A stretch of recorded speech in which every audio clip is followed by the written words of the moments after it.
Hi, it's Mark Owen from Moose Marketing and PR, the editor of Punchline magazine. Welcome to Punchline Talks, the business breakfast briefers. This is where I welcome a panel of guests, a panel of experts to go over the morning's newspapers, discuss their own business sectors, their own businesses, and finally, what's caught their eye in this week's Punchline. I've got a fantastic panel today. We've got Ben Ramsay, the Managing Director of Barmer Construction, Margaret Adewale, the Director of HR Department for Gloucester, Phil Vickery, former England and rugby captain, founder of Raging Bull Sportswear, number 3 restaurateur in Cheltenham, and winner of the MasterChef. And following behind him is Roger White, MD, owner, director, president of Severn Side Software. I had to try and build you up a little bit, Roger, after following up. Thanks, Mark. Hey, thanks ever so much for joining us today. I'm going to start with you today, Phil. The front pages of all the national newspapers, it seems to be all about Cummings. He's back.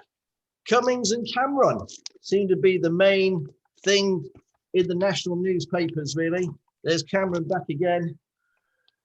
Well, I think the bit around business, I think Mr. Dyson's been in the news a lot this week as well, hasn't he, with his ventilators and texting the Prime Minister. I don't think it's anything which is new to the world. It's just been interesting to see it actually playing out in public and text messages. And I know Richie Sunak, wasn't it, with David Cameron, made the unprecedented step a couple of weeks ago with actually, printing or making public his messages from David Cameron. So it's probably already what we know. I think my personal view on that is as a business owner and someone who's out in the world and speaking to lots of different people and involved with Creed Food Service as a non-exec as well here in the county, is that we do need businesses to interact with people of power, because ultimately, when you think about, Barnwood Construction, who were on here this morning, or a massive employer in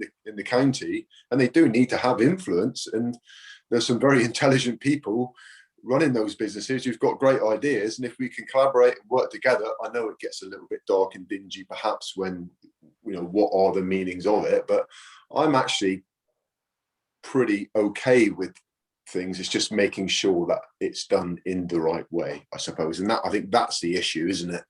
It's done openly and honestly. I think it's about there is always an element of conflict of interest sometimes, but I think as long as it's logged, surely, I think it's good the Prime Minister can phone up Dyson and say, "Hey guys, we need your help, and yes, we're going to give you tax breaks if you need it." It was national. It was a national. Well, listen. I've always been a huge believer. We need successful businesses, and we need entrepreneurs. We need big business. We need a whole cross.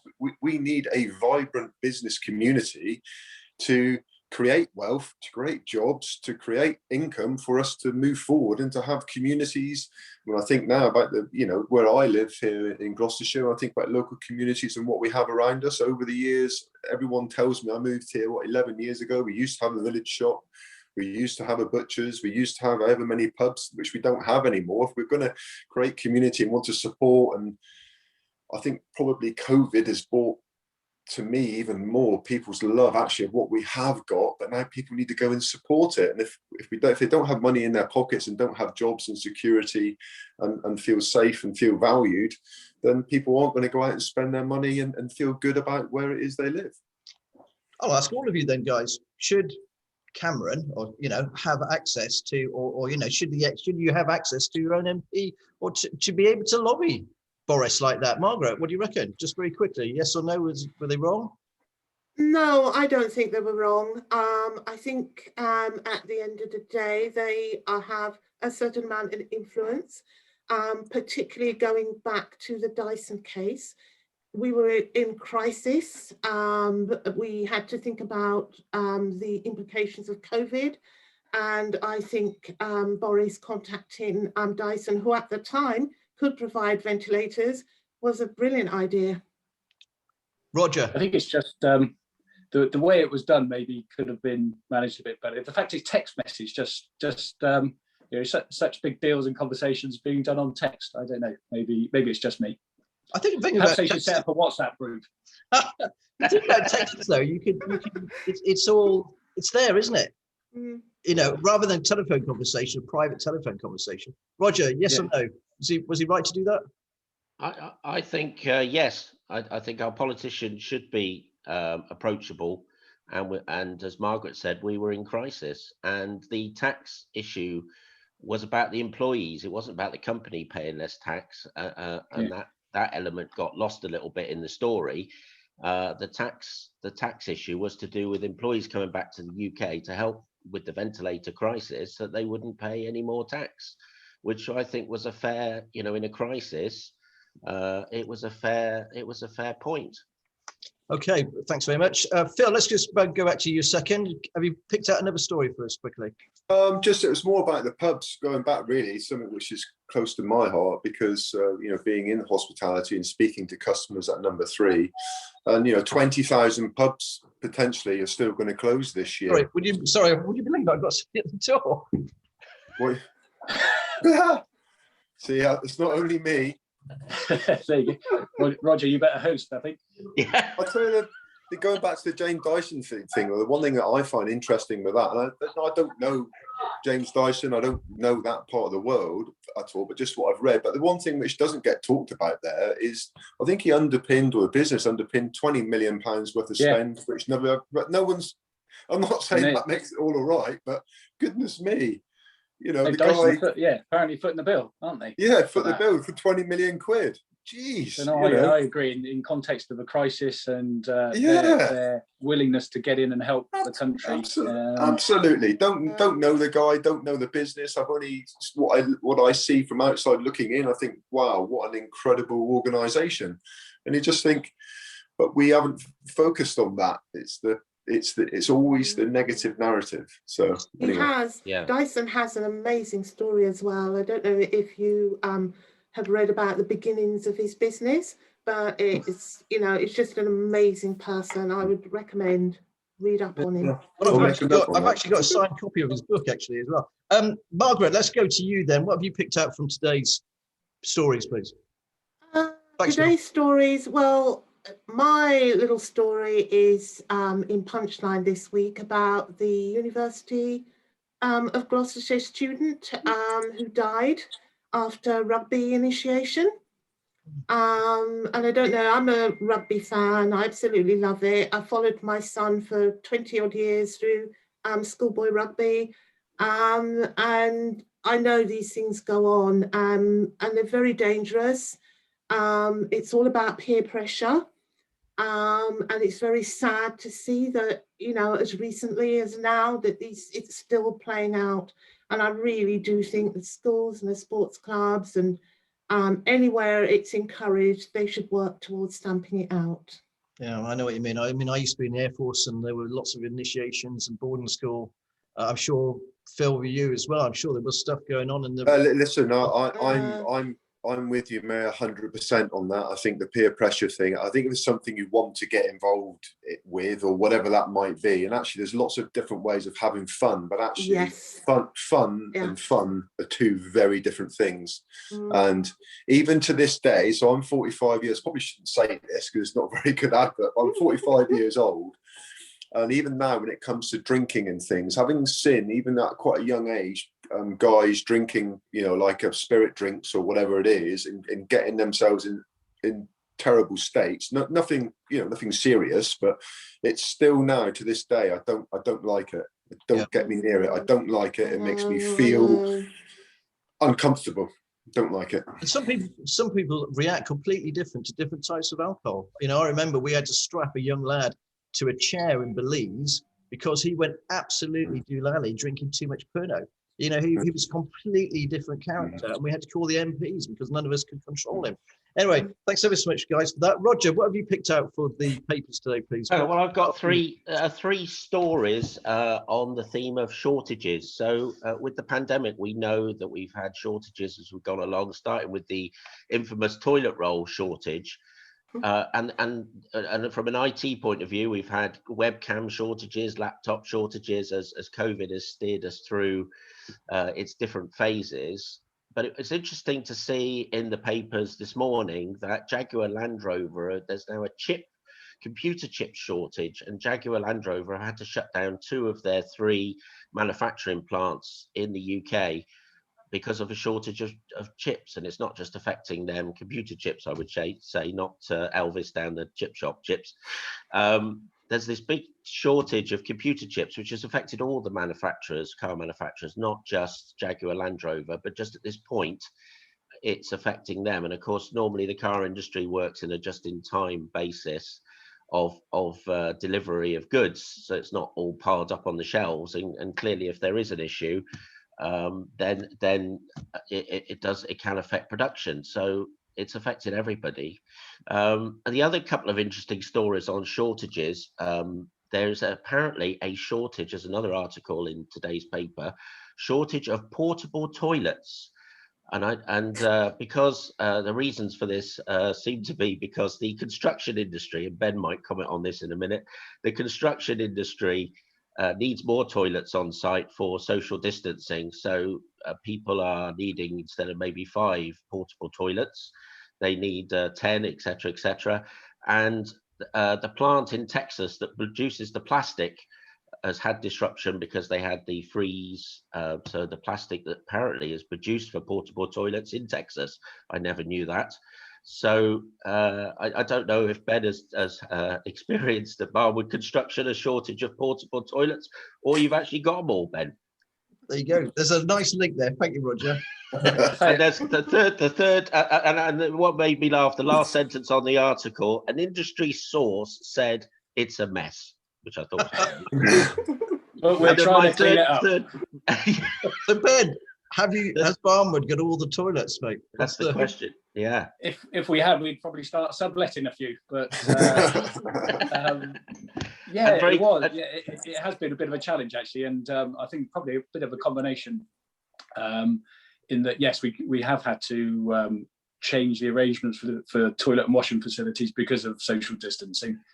But fortunately, for the size of projects that we tend to run, the facilities we had on site, we could just sort of close off every other toilet or wash hand basin. But yeah, we have had to increase provision on every site. I think with a slight increase in work across the industry as well at the moment, getting facilities like that are certainly taking longer to get to sites. So, and the article said that the cost of hiring portable facilities had gone up as well. Inevitably, when there's a shortage, pricing goes up. So, have you actually found that you're paying more for your facilities? We own some of our own, which is good. Obviously, we can control the cost there, but with materials and products as well, the supply is shortening, and therefore prices are going up. So it's a bit challenging at the moment. I remember the last recession, there was a shortage of bricks because we stopped making them. Then there was a shortage of fencing panels. Now I'm assuming there'd be a shortage of foreign workers and skilled labour. Is that the case? So the real issue we're facing at the moment actually is around steel. So structural steel, the frames that the buildings, some buildings are built from, metal cladding that wraps around them as well.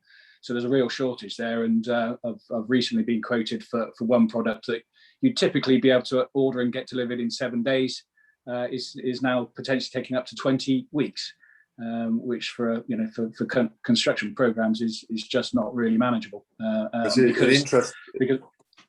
Interesting one with we had a Creed food service board meeting a couple of weeks ago. We're just talking about, because obviously the business has scaled down through the pandemic with everyone, schools, the hospitality sector now scaling back up. And I think there was a stat, Steve Rich, the ops director, said even if we put orders in now, so we're talking about supply chain for lorries and vans, if we were to put in orders now, we wouldn't get deliveries until next year. Yeah. Because factories stop making, there's the supply chain, everything's off, and it's just quite scary how quickly things contract. But suddenly, when you need to get going again, it's the processes around all that. I'm not a huge process person, but I just assumed, when you go over the bridge down at Bristol and you look down the portway there and see all the trucks and vans and things all in the docks, you think there's plenty of everything. But it's not actually then until you start to look at it, and in your own little worlds that you live in, you go, wow. It's a real challenge for a business to be able to plan for the future. I mean, it must be really difficult in the construction industry when everything is so time orientated, isn't it? Projects, you get fined, don't you, for some projects, and you don't hit the timescales. Are the developers willing to look at that now with other problems coming down the line, Ben? Or they yeah. I mean, a lot of the customers we work with regularly, so yeah, we can always engage in sensible discussions around those items. But yeah, it's work that we're winning at the moment that you know, effectively quite often we're asked to fix and secure our price for perhaps something that's going to finish in 12, 18 months time. And how do you predict that? Because with all the supply issues, it's unfortunately probably going to put pressure on, or inflationary pressures on the market. So is the steel, Ben, is it just because it's not being manufactured, or is that just supply chain or backlog and not being able to get hold of it? Yeah, I think it's a couple of reasons, Phil. I think there was through the lockdowns, or certainly the second lockdown, the amount of production was slowed down when people were furloughed, so factories were running at full capacity. But construction actually continued to work through the lockdown, so that depleted all the stores effectively. So getting back on the front foot in terms of manufacture has been difficult. But equally, there's a worldwide shortage of resources because China particularly is buying a lot up. So the influence of the country as well has slowed down. So combined with an increase in work as well, and projects being started, it's a perfect storm. Can we just quickly go to your projects then, Ben? Is there something new and big and shiny that Barman's working on at the moment? Yes, yeah, we've just started in Cheltenham for Chancery Gate on Festival Trade Park, which is good news. Again, a customer we've worked with before, just in Cheltenham, so that's really good. And we're working with MEPC again, just started this week at Milton Park. Yeah, two projects starting this week, so good news. Is that Milton Park? Is that one near Oxfordshire? Is it? That's it. Yeah. Okay. Yeah, massive like that, isn't it? Yes. So how many guys are working for Barman now? We employ about 200 directly employed. Okay. And I know the turnover was very healthy, considering you guys really didn't lock down, did you? Last year, you carried on working. Must have been very difficult. Yeah, in terms of workload, it was pretty steady actually throughout last year. So. And again, it feels reasonably buoyant in the construction part of the business. Shop fitting obviously is going through a few challenges because of the retail market, and that's ebbing and flowing in different areas. And our general works business continues to motor on really well locally in the area, working for local customers and doing really well. Well, it's funny because I did think about you the other day, because I met the Prime Minister. It's my way of name checking, really. I met the Prime Minister at the Barrett Homes site in Stonehouse. Okay, yeah. And they were talking about apprenticeships and the likes, but it's just a way of me getting my Prime Minister story in there. Anyway, Roger, let's quickly go to you, mate. Obviously, cybersecurity is big at the moment. Everybody's talking about cyber attacks by the Russians and things. What's the main crux about your business at the moment?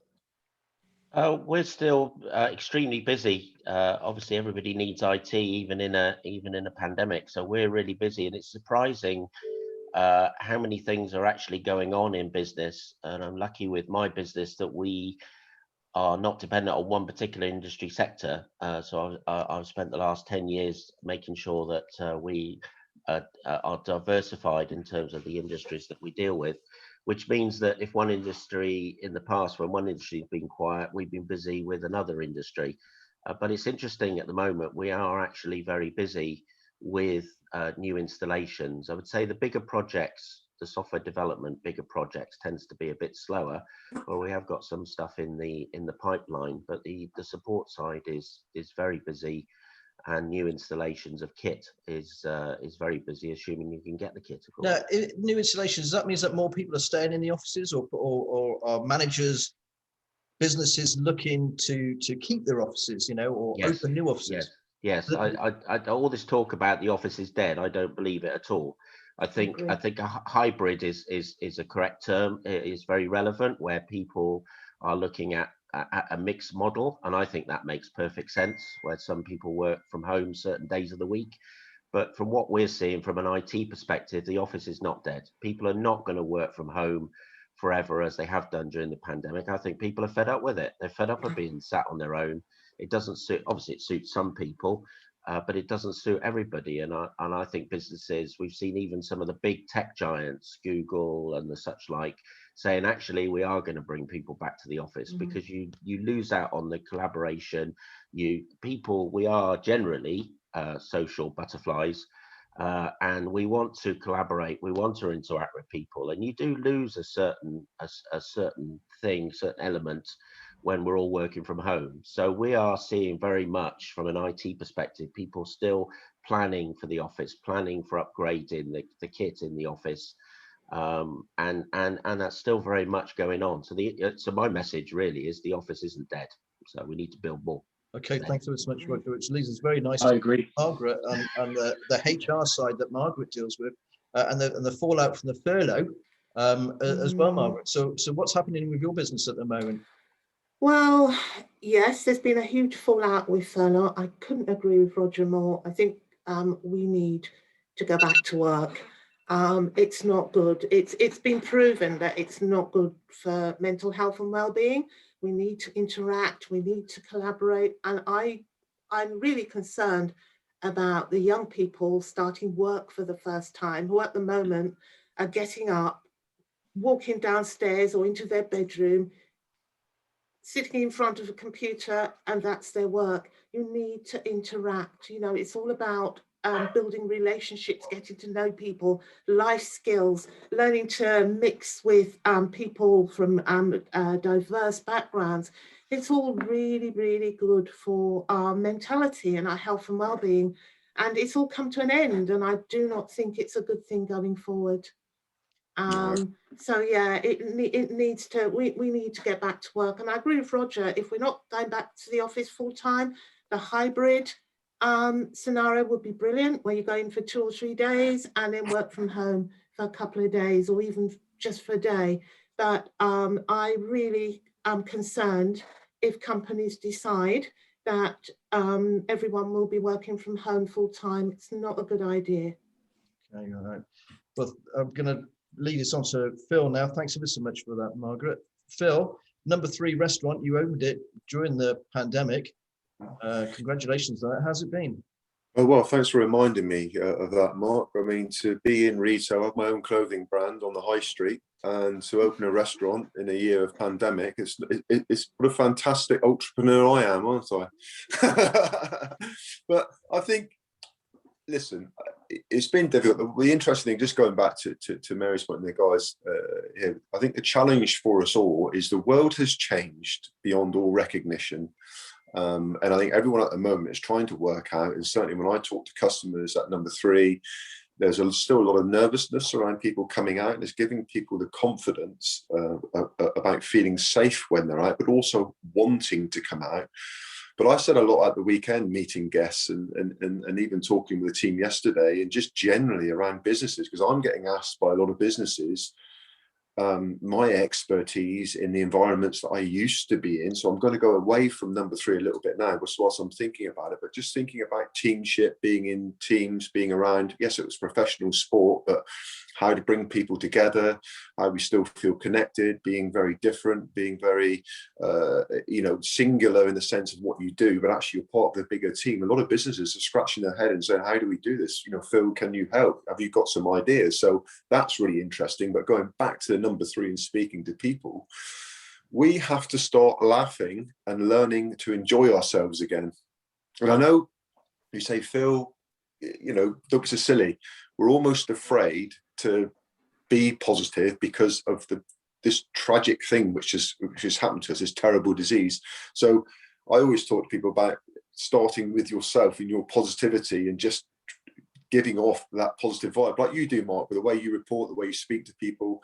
And even today, I go back to one story. It's retail. The Isa brothers.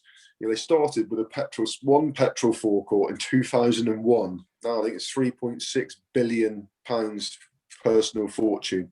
There's amazing stories out there. It's Prince Louis's 3rd birthday today, Mark. It's St George's Day today. So you're talking to a Welshman, mate. You're talking to a Welshman. I know, but let's be proud of that. And I suppose going back to the number 3 bit of retail, I love being around people. Yes, the world has changed, but we can interact. We need to learn to help each other, be there to guide. I had an incredible conversation with a lady at the weekend whose dad sadly hasn't been out of his house for a year, and he's 92 years old.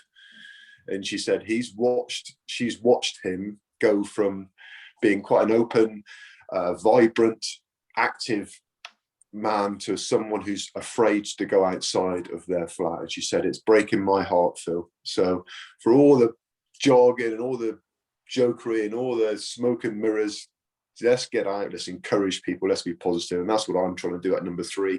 And food, celebrating, bringing people together, laughter. It's a wonderful medicine, Mark. It's a wonderful medicine. I couldn't agree with you more. I sat outside a cafe yesterday here, Hubble Bubble, and just to hear people laughing and joking and having a chat and the clinking of glasses and coffee and drinking wine, and it was just absolutely lovely. And I totally agree with you. And the other thing is, you've got to support the high street. If we want a high street and we want those local shops, we've got to go in there.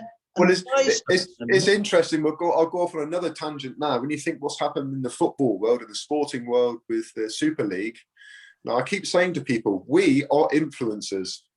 If we decide something is bad and we don't do it, it will change. If we decide to support the high street and we decide to support whatever that might be, Barnwood Builders, what if we want to use good organisations, those organisations will prosper and they will do well. If we don't, they will be gone. So right. We are influencers. I think we should all support Barnwood Builders. I've got to build a new warehouse sometime, Ben. We're wrapping up in time. Okay, just very quickly. Is there a story that's caught your eye in Punchline? I'm going to go back to you, Ben. Something that's caught your eye in Punchline this week? Yes, indeed. It was the Princess Royal opening the remote my words here. Memorial Garden at Gloucester Royal, and it's been funded by the Dandelion Appeal, and effectively it's to remember those that have sadly passed because of the COVID-19. Yeah, and it's a great piece of work. It's, from my point of view, it's improving the built environment. It looks stunning. The piece of art itself, the dandelion, is stunning, and I think it's whilst it's looking back and remembering, it's also a real, picking up on Phil's point, a real positive look to the future about coming out of this. And I agree that the world has changed, but the world has always changed historically as well, and we will bounce back better from this. It will look different, maybe, but I think that really resonated with me today. And that's, I don't know if you can see, but that's a picture of the piece of art. So stunning. Thanks very much, Ben. Roger, very quickly, what have you picked out? So I'll go with the Punchline story about CKF helping Laithwaites, because obviously beloved Laithwaites, very close to my heart, the wine. I've seen a massive increase in demand, and CKF, based in Quedgeley, have helped them with handling of pallets to improve the productivity, and two companies working together to improve productivity based on the fact that there's been so much increased demand for wine, mostly from me. Okay. Thanks very much. Margaret, what's caught your eye? What's caught my eye is the food bank and opening of another food bank in Cotswolds. And that caught my eye because, well, Cotswolds, wealthy residents, chocolate box style cottages, rolling hills, and then underneath it all is this. And lots of people still struggling. So yes, we're coming out of the pandemic, but there's still much to do. And it really does highlight that story. It's why we put it as number 1 actually yesterday. The fact that there is so much poverty out there in the Cotswolds, and the hospitality trade has been so severely hit, and people in the gig economy as well that work in the Cotswolds, obviously they've lost their jobs. Phil, thank you, Mark. I think the one for me, and I really want to see this motor, whether it will or not, is the Fleece Hotel in Gloucester, planning approved, which is fantastic news. We need to get people into Gloucester City. Obviously the world's changed, the high street's changed, but I think that could be a real amazing starting point to really start to regenerate, particularly that Westgate Street, that Gate Street moving up into the city. Let's hope that they get behind it and really get that motoring forward. I couldn't agree more. And that's all we've got time for today. Thank you ever so much to my fantastic panel for joining Punchline Business Breakfast Briefers. See you all soon. Cheers. Bye. Bye.